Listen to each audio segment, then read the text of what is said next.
Snow White is actually written by Greta Gerwig, who also wrote Barbie and Lady Bird and Princess Ha, and we've been talking about her a lot recently because of Barbie, but also she's one of my favorite writers and directors. I've liked her since high school, so this pains me because what she is doing with Snow White seems absolutely terrible. Dude, I trusted you. I trusted her. Because she's involved, I want to believe that this movie will have some redeeming qualities. Will I actually watch it? Probably not, but I hope that it does for those of you who do watch it. But the lead actresses, Rachel Zegler and Gal Gadot, are making it very, very difficult for me to believe that there's anything redeeming about this project whatsoever. Now, I am sure that we have all seen this viral clip, but let's just watch again. You said you were bringing a modern edge to it on stage. What do you mean by that? I just mean that it's no longer 1937, and we absolutely wrote a Snow White that is not going to be saved by the prince. She's not going to be saved by the prince. She's dreaming about becoming the leader she knows she can be, and the leader that her late father told her that she could be if she was fearless, fair, brave, and true. Oh my god, it's a really incredible story. You're making this girl boss story based on an important father figure. Her father tells her to be brave and strong. Don't you think that there's a,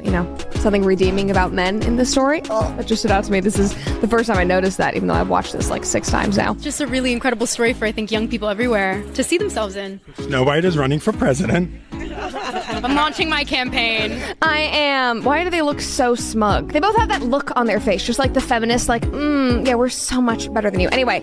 Recent developments have added a new layer of intrigue to the story of Snow White and the fierce competition between Brett Cooper and Rachel Zegler. Brett Cooper, an iconic YouTube sensation, has been thrust into the spotlight, not just for her role in a rival adaptation of Snow White by the Daily Wire, but also for the contentious circumstances surrounding her departure from the company. Allegedly forced out in what sources describe as a hostile move, Cooper has remained publicly silent, fueling speculation about the Daily Wire's financial troubles and the increasingly erratic behavior of CEO Jeremy Boring. Despite these challenges, Cooper's casting as Snow White has been celebrated by fans craving a return to the timeless magic and romance that made the story a classic. Her approach, grounded in the original narrative's values, has drawn widespread praise, much to the chagrin of Rachel Zegler. Zegler, who faced intense backlash for her modernized feminist interpretation of the character, has not held back her disdain for Cooper's faithful adaptation, labeling her critics as outdated. Zegler's fiery comments have only deepened the controversy. This isn't just a tale of two Snow Whites, it's a cultural clash exposing deep divides in Hollywood and beyond. Cooper's interpretation is being hailed as a breath of fresh air, while Zegler's approach continues to polarize audiences. With the Daily Wire's financial woes adding further drama, the battle for Snow White has taken on new dimensions, captivating fans and critics alike. The question remains, did Disney go too far by rewriting a beloved classic to fit today's cultural narratives, or is Brett Cooper's traditional take exactly what audiences have been craving? Buckle up, this story is just getting started. In that trailer, and I'm still so excited and I get chills. There I am, Gary, there I am. The whole thing is just so cool. The moment when the music starts to crescendo as I turn around. When I first heard the music, I was like, stop right there. That's just so amazing. Funnily enough, I recorded the song without hearing the rest of the trailer's score, so I had no idea what it would sound like. I had no idea what Jeremy and his team were envisioning, and he was actually writing the song and writing the music in between takes while he was directing Pendragon. And we were texting back and forth trying to figure out the right key and what it was going to sound like, and he was sending me messages like, I'm so sorry, I'm in the middle of, a glacier valley in Italy, and my songs aren't going through, but we figured it out. And I saw myself on screen and I just wanted to throw up. I was so happy about it. And it was the most incredible experience. And the fan reaction was insane. We didn't even see what they were clapping for. I think it was good. I don't know. Sizzle. We didn't see anything. Compounding the drama, the Daily Wire itself is reportedly grappling with massive financial troubles. Internal whispers suggest that CEO Jeremy Boring has been frantically bugging the office, possibly in an attempt to address the brewing crisis. This turmoil adds another layer of intrigue to Cooper's transition into her new role as Snow White in a rival production. The timing of these developments couldn't be more significant. As Cooper steps into the spotlight for her portrayal of Snow White, the tension between her and her former employer raises questions about the behind-the-scenes dynamics at the Daily Wire.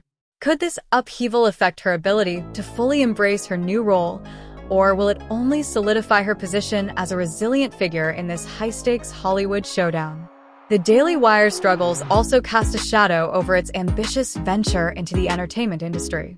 With Cooper's Snow White project gaining traction and praise for its faithfulness to the original tale, the question remains, can the Daily Wire recover from these internal challenges and maintain its foothold in the cultural landscape? Now, let's step back a bit to fully understand what happened. I'm a narcissist. Original cartoon came out in 1937, and very evidently so. Okay. There's a big focus on her love story with a guy who literally stalks her. Yeah. Weird. And then it became like, I will elbow everyone out of the way to play the part. That people will assume is a love story just because, like, we cast a guy in the movie, right. Andrew Burnett. All of Andrew's scenes could get cut. Who knows? It's Hollywood, baby. I say, if I'm going to stand there 18 hours in a dress of an iconic Disney princess, I deserve to be paid for every hour that it is streamed online. And we absolutely wrote a Snow White that is not going to be saved by the prince. She's not going to be saved by the prince, and she's not going to be dreaming about true love. She's dreaming about becoming the leader she knows she can be. I mean, a couple of things. Obviously, dude, so much has gone on. Trailers have come out. Like, that's crazy pants. Are you kidding me? I'm like, I never want it to come off as me being ungrateful for the opportunities I have. I can also be having the greatest time and simultaneously wishing people would stop sending me death threats. Right. Every time that a celebrity gets like one DM that says KYS, they're like, I'm getting death threats. Someone save me, but not a prince. Don't anybody but a prince. Don't you dare save me. Well, she like when somebody, she's like, I'm getting these death threats, and the cops were like, well, save yourself. Like, yeah, you're a girl, aren't you? I saw that interview. Save yourself. You'll be fine. What is this movie all about? Like, what started it off? Where did you get the first idea for it? And what are you hoping to accomplish with this one? So we got the idea for it literally the day that Rachel Zegler did an interview in which she said that she hated the original Snow White and wanted to rip the guts out of it. Weird. And then Disney released those ridiculous cast photos of dwarves that were not dwarves, the multiracial, multi-ethnic, tall people, and one dwarf. This is how we make decisions at the Daily Wire. I literally just emailed that to my business partner, Jeremy Boring, and I was like, we should do something like this. And Jeremy's like, okay, we're just going to make Snow White, but we're going to do it to all the specs, with music, with singing, with the original storyline in classic fashion that imbibes from the original well of the values. Specifically because if Disney wants to cede that field to us, we'd be fools not to take it. And we're kind of shocked by the fact that no other studio expected the reaction that came with the Disney version of Snow White. There's certainly been people who have been less enthusiastic about the live-action remakes they've done. I'm definitely one of them. It was very much a case of, okay, here comes another one.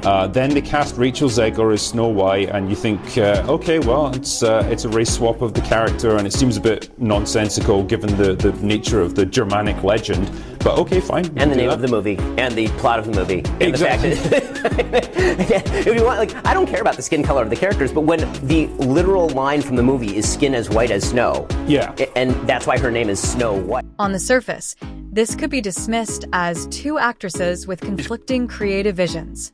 But when we dig deeper, it becomes clear that Zegler's reaction is less about defending storytelling principles and more about navigating a high-stakes competition for public approval. It's hard to ignore the competitive dynamic between Zegler and Cooper.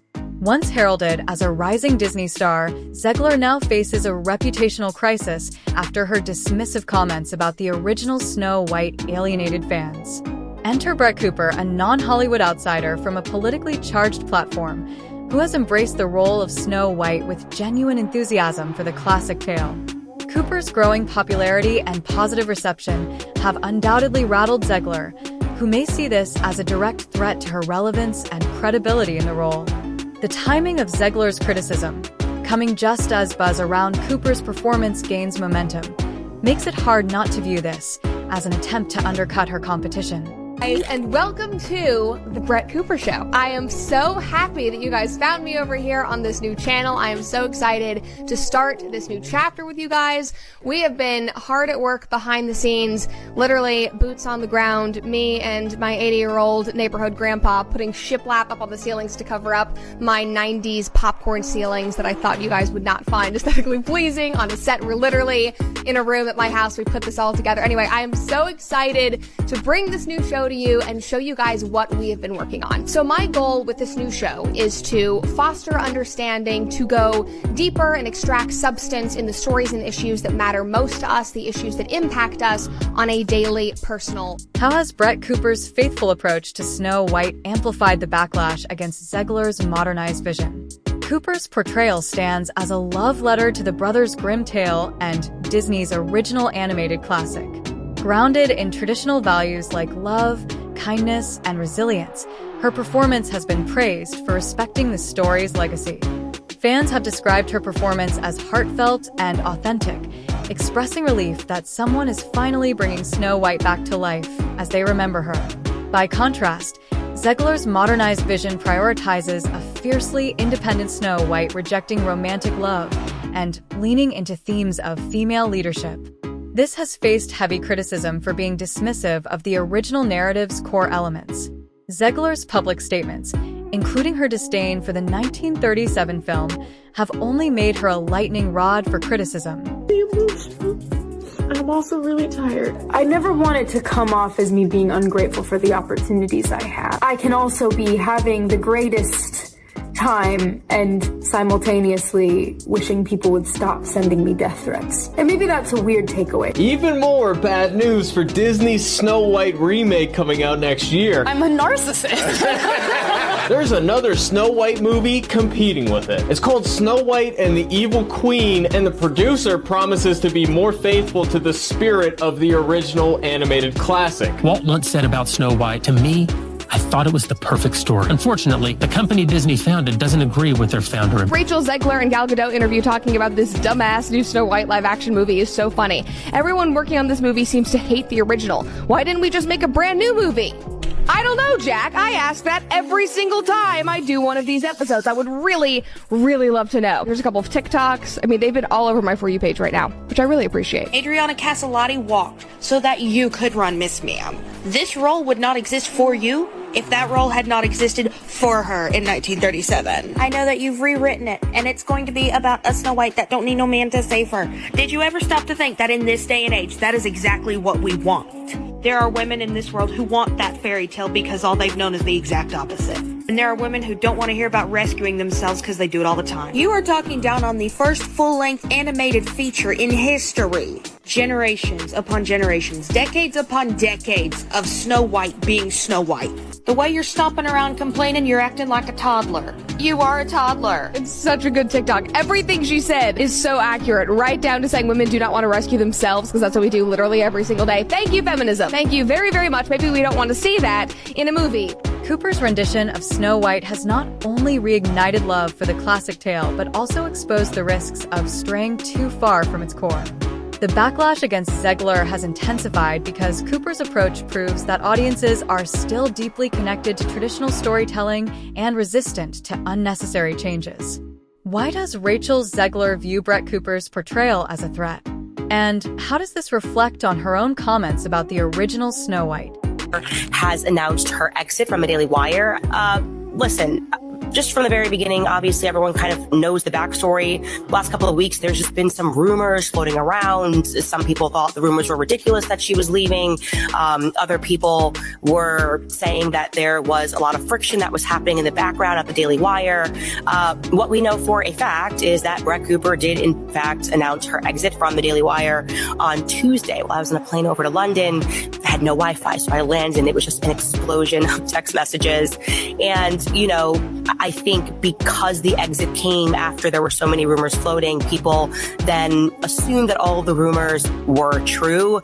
There were rumors that her best friend or her maid of honor in her wedding, which is true, obviously, Reagan Conrad would be taking over her show. And people were trying to deduce whether or not that meant that there was a lot of drama in the background. The Spectator did a summary. They're obviously quite respected. And they went through and clawed through all of the internet innuendo and noticed some things. Obviously, one big thing that has been noticed on the internet is that Brett seems to have deleted all of the photos that she had of her and her maid of honor. from her profile. So that obviously signals to people that maybe some of that innuendo is true. And then the other aspect, which I was not even aware of until I read this article on The Spectator, was that apparently there was some movement. This is such a Gen Z thing, but I guess they were commenting on all of Brett's posts or something and telling her to wear blue on her last day if she's not allowed to talk about what happened. And then she wore blue. So who knows if she wore blue because it's a normal color to wear and I wear blue probably twice a week, or if she was trying to signal something. Anyways, the long conclusion of this is, as far as separations go, it appears to be as amicable as it can be. She made the announcement. It was quite sad. She did seem like she was upset in it. And then it kind of cut to Jeremy Boring, the CEO. He said nice things about her. And unless she wants to contribute something else or he wants to contribute something else, I don't think there's any reason to look further into it because everybody is moving on in their lives. And that gets into the next point. Everyone's like, what will happen to Brett Cooper? Brett Cooper is going to be absolutely fine. I mean, beyond fine. Frankly, by the time I hit the ground, I must have had, and I am not kidding, 25 messages from people from all walks of my life asking me, can I have a contact with Brett Cooper? I'm talking about people that want to do her book, people that want to sign her for a show, people that want to sign her for speeches. But the broader conversation that's going to be really interesting, and I think this is, again, it's broader, so it's not even specifically about Daily Wire, but people are kind of debating, you know, if this is what the Daily Wire is doing, and it looks like it perhaps is, and if I'm speaking wrongly here, we're going to find out shortly, obviously, but if we are having this former or this maid of honor take over her show, is that going to work? And that is really interesting because, you know, podcasting is a unique space. It is very personal. It's a new medium. When podcasting exploded, I mean, largely we can attribute that to Joe Rogan. Obviously, Daily Wire was one of the first companies to sort of try to carve out the space of podcasting and say, we're going to house a bunch of podcasters. I would say the Daily Wire and The Blaze kind of hit the ground running. And I think that nobody has really stopped to consider, can you just do that like late night TV? Can you do that like The View, where you can just keep swapping hosts and go, okay, well, now it's going to be the comment section with someone else. Is the audience going to like that? Or is the audience going to reject that? Now, if I'm just guessing, if this is my company and I'm running it, I'm going, no, I think podcasting is too personal. I think people sign up for a YouTube channel because they're signing up for that person. It remains to be seen. Obviously, they haven't done this yet. This will be an experiment for them. But I do think it starts a conversation about what it says about both Brett and the Daily Wire if they do it. Like, I think if I'm instructing what I would do, I would just create an entirely new show if you're going to bring in new talent. Otherwise, it kind of feels like, okay, well, is this just all scripted? Is that the real Brett Cooper? Did she just train to do this show and that's not actually her personality? I'm asking these questions. I know the answer to this. Obviously, it is her personality. That is very much Brett's personality behind the scenes. This is how she talks. She's very bubbly and very excited. So I don't know if that's like the message that you want to send, that we can just like train someone else like a monkey to do the exact same thing rather than just create a whole new show around somebody else. Also, she's super young. She's got just a lot of gas left into the tank. She's going to be everywhere in 2025. So we just want to wish her a lot of luck. It's really very simple. Zegler may see Cooper's portrayal of Snow White as a threat because Cooper's faithful interpretation directly challenges her modernized vision. Cooper's reverence for the original story and its timeless values stands in stark contrast to Zegler's dismissal of the 1937 classic as outdated and creepy. This divergence invites unfavorable comparisons and undermines Zegler's attempt to redefine the character, leaving her defensive and arguably insecure. While Zegler's Snow White emphasizes independence and leadership, Cooper's portrayal reaffirms the enduring appeal of love, kindness, and traditional fairy tale themes. For Zegler, this stark contrast highlights how far her interpretation deviates from what many fans hold dear. It forces her to confront the possibility that audiences may not be as receptive to her vision as she anticipated. The ideological clash between the two actresses is clear. Zegler represents Hollywood's modern push for feminist reinterpretations, while Cooper embodies a return to timeless storytelling. This contrast makes Zegler's comments appear dismissive and out of touch, while Cooper's success cements her as the champion of traditional fans. And there you have it, Rachel Zegler versus Brett Cooper, a clash of visions and ideologies. Zegler's harsh criticism of Cooper's Snow White may stem from insecurity or a deep fear of being overshadowed. Meanwhile, Cooper's faithful portrayal has gained massive support, exposing cracks in Zegler's modernized approach. This isn't just about two actresses. It's a cultural battle over tradition versus innovation and what we really want from our stories. Will Disney's Snow White flop under the controversy? Or will the Daily Wire's old school take proof stronger? Let us know your thoughts in the comments. Are you Team Zegler or Team Cooper? Don't hold back, and make sure to subscribe to Woke Informant for more unfiltered takes on Hollywood's wildest controversies. Until next time, keep questioning the stories you're being told and who's telling them. I like the beginning. In time, a prince would come. Once upon a time, but now that time Brings me back to my childhood. is gone.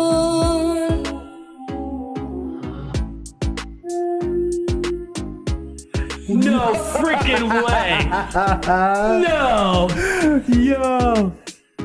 Brett Cooper? No way. Hold on. So Brett Cooper, if you were watching this, Isaac cried. Yeah. So I know that there's a lot of millions of men that cried. Yeah. But Isaac is one of them. But this says Snow White and the Evil Queen coming Bentkey. I guess that's like the production company they have. No, that's their new children's program. So Daily Wire just released an entire children's section. Okay, yeah, you're right. But it's coming in 2024, which the other Snow White movie is supposed to come in 2024 as well. She's so hot. Is she? I'm a narcissist. Original cartoon came out in 1937, and very evidently so. Okay. There's a big focus on her love story with a guy who literally stalks her. Yeah. Weird. And then it became like, I will elbow everyone out of the way to play the part. That people will assume is a love story just because like we cast a guy in the movie, Andrew Burnap. All of Andrew's scenes could get cut. Who knows? It's Hollywood, baby. I say, if I'm going to stand there 18 hours in a dress of an iconic Disney princess, I deserve to be paid for every hour that it is streamed online. And we absolutely wrote a Snow White that is not going to be saved by the prince. She's not going to be saved by the prince, and she's not going to be dreaming about true love. She's dreaming about becoming the leader she knows she can be. Somebody tweeted out and said, I like learning about the Snow White movie and realizing that Peter Dinklage took roles away from hardworking actors who have dwarfism so that he could pretend that he helped others by bitching. And then another person said, hey Snow White fans, if you were looking forward to the new live-action Snow White and don't know the whole story, you can thank Peter Dinklage for this. He felt threatened by anybody his height getting a dwarf role because people might realize that he is overrated. So obviously, I had to look into this. I did a little Google searching, and I found this article from 2022. Peter Dinklage says the 7 dwarfs are an insult, but the reality is more complex. So the article says, during a conversation regarding Disney's upcoming live-action remake of Snow White and the 7 Dwarfs, Dinklage praised Disney for casting a Latina actress as Snow White, but condemned them for continuing to present what he believed were outdated stereotypes. Now, this interview happened in January of 2022. It was published in February, but this happened in January. The article goes on, and they quote Dinklage saying, literally, no offense to anything. No, you're taking offense. But I was sort of taken aback. And there you have it. Rachel Zegler versus Brett Cooper. A clash of visions and ideologies.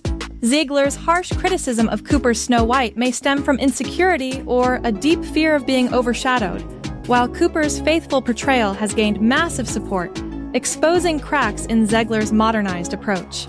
This isn't just about two actresses. It's a cultural battle over tradition versus innovation, and what we really want from our stories.